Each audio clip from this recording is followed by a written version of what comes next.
क्या हुआ जब अयोध्या राम मंदिर में अचानक धरती से निकली मां सीता, जिसे देख मजदूरों के पैरों तले जमीन खिसक गई। लेकिन 9 जनवरी की रात्रि में कुछ ऐसा हुआ जिससे मजदूरों के रम से तहे। जब राम मंदिर में 22 जनवरी को रामलला विराजमान होंगे। राम मंदिर का निर्माण का लगभग पूरा हो गया है। राम मंदिर के लिए 600 किलो का घंटा भी बन चुका है, जिसकी आवाज 10 किलोमीटर दूर से ही सुनाई देने लगेगी। 108 फुट लंबी अगरबत्ती भी राम मंदिर में जलाई जाएगी, जो भी बनाकर पहुंच चुकी है। राम मंदिर को भव्य तरीके से सजाया जा रहा है।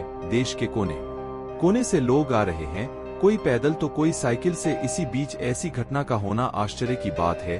यदि आप एक सच्चे सनातनी और भगवान राम को अपना आदर्श मानते तो कमेंट में जय श्री राम अवश्य लिखें। यह बात उसे समय की है जब मजदूर अपना काम खत्म कर सोने के लिए जा रहे थे। तभी एक मजदूर, जिसका नाम कमलेश बताया जा रहा है, उसने बताया कि जब मैं अपने तंबू में सो रहा था तो मुझे बिजली के गिरने की आवाज सुनाई दे। मैं तंबू से बाहर जाकर देखा तो राम मंदिर परिसर की धरती फटे हुई है, उसमें से पीली चीज बाहर निकल रही है।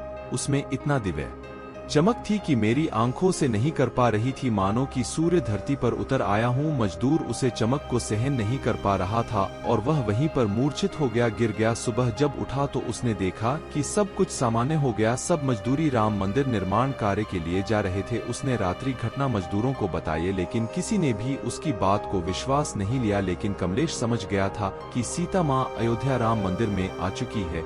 वाल्मीकि जी ने अपने रामायण में बताया है कि जब भगवान राम रावण को हराकर अयोध्या वापस आए तो भरत जी ने प्रभु राम को अयोध्या का राजपाट सौंप दिया। लेकिन प्रजा में लोग एक दूसरे से कहने लगे कि उस स्त्री को राम ने बिठा लिया जो रावण के महल में वर्षों तक रही। इस बात को फैलते हुए समय नहीं लगा और प्रभु राम के कानों में पड़े। उन्होंने तुरंत फैसला लिया कि वह माता सीता का प्रत्य करेंगे और उन्हें जंगल भेज देंगे और दुर्वासा ऋषि के यहाँ पर जाकर रहने लगी। कुछ वर्षों के बाद उन्हें 2 पुत्रों की प्राप्ति है। उनके नाम लवकुश थे। जब लवकुश 10-12 वर्ष बड़े हो गए तो माता पिता लव को शुभ प्रोग्राम को सौंप दिया। खुद धरती मां की कोख में समा गई। अब जब 500 वर्षों के बाद राम मंदिर दोबारा से बनकर तैयार हुआ है तो प्रभु राम की प्राण प्रतिष्ठा से पहले मां सीता धरती से निकलकर पृथ्वी लोक पर आ गई और अयोध्या राम मंदिर में प्रवेश कर चुकी हैं।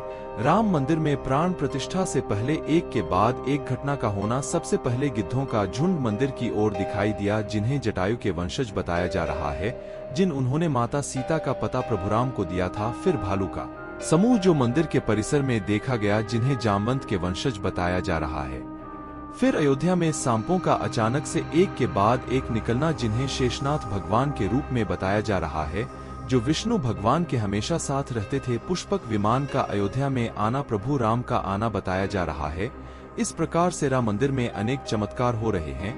भगवान राम विष्णु भगवान के अवतार थे तथा लक्ष्मण जी शेषनाथ के, जो भगवान विष्णु के हमेशा समेट रहे थे। इसलिए जब भगवान राम वनवास जा रहे थे तो लक्ष्मण जी भी अपनी है पड़ गए और भगवान राम के साथ वनवास गए। अब जब प्राण प्रतिष्ठा है तो अचानक से बहुत सारे सांप दिखाई दे रहे हैं। रावण का पुष्प विमान से कहीं भी जा सकता था, लेकिन प्रभु राम ने उसे हराकर पुष्पक विमान ले लिया, जिससे वे लंका से अयोध्या वापस आए थे। कहा जाता है कि रावण ने अपने सौतेले भाई कुबेर से लंका सहित पुष्पक विमान भी ले लिया था। इसी पुष्पक विमान से रावण मां सीता को पंचवटी आश्रम से अपहरण करके ले गया था। कहा जाता है कि पुष्पक विमान 8 के विमानों की तरह कार्य करता था, जो कहीं भी जा सकता था। अचानक अयोध्या में दिखाई दी सैकड़ों बंदरों का झुंड। कहा जाता है कि भगवान राम के अयोध्या में प्राण प्रतिष्ठा से पहले बंदरों को दिखाई देना हनुमान जी का रूप बताया जा रहा है।